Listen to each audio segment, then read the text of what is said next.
10 नवंबर 2025 भारत की राजधानी दिल्ली में उस जगह पर बम धमाके होते हैं जहां से कुछ दूरी पर भारत के प्रधानमंत्री देश को संबोधित करते हैं। हमले में 10 से ज़्यादा लोग मारे जाते हैं जबकि 25 से ज़्यादा लोग घायल होते हैं। इससे पहले दिल्ली के सटे फरीदाबाद से 2900 किलोग्राम विस्फोटक सामग्री बरामद हुई थी।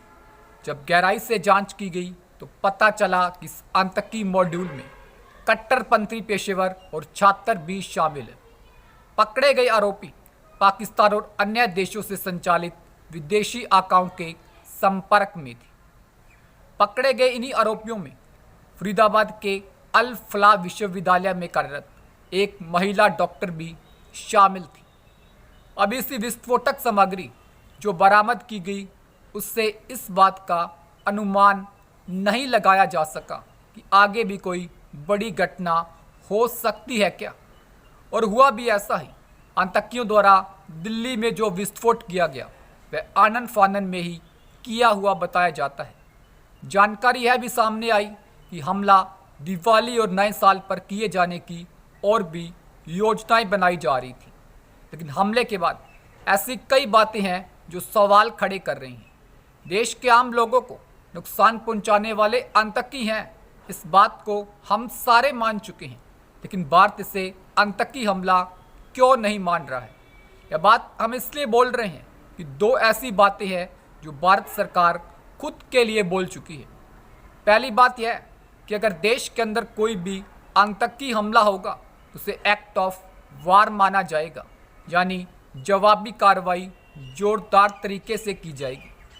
दूसरी बात यह है कि ऑपरेशन सिंदूर अभी भी खत्म नहीं हुआ है, लेकिन देश की राजधानी में विस्फोट होने के बाद भी भारत के प्रधानमंत्री भूटान में जाकर आतंकियों से बदला लेने की बात कर रहे हैं। देश के गृह मंत्री पर सवाल तब खड़े हो जाते हैं जब कर्नाटक के मंत्री द्वारा अमित शाह को आज़ादी के बाद का सबसे निकम्मा गृह मंत्री कह दिया जाता है। ऐसे ही बताया जाता है कि दिल्ली पुलिस और खुफिया एजेंसियों को आतंकी हमले की आशंका को लेकर इनपुट मिले थे, लेकिन इतना बड़ा धमाका इसके बावजूद देश के संवेदनशील इलाके में कैसे हो गया?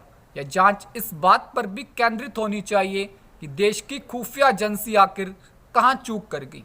क्या अलर्ट को स्थानीय स्तर पर गंभीरता से नहीं लिया गया? सवाल यह भी रहे कि विस्फोट दिल्ली तक पहुंचा कैसे? अल फलाह यूनिवर्सिटी और अन्य जगहों पर क्या और भी लोग इसी तरह के टेरर मॉड्यूल से जुड़े हुए हैं?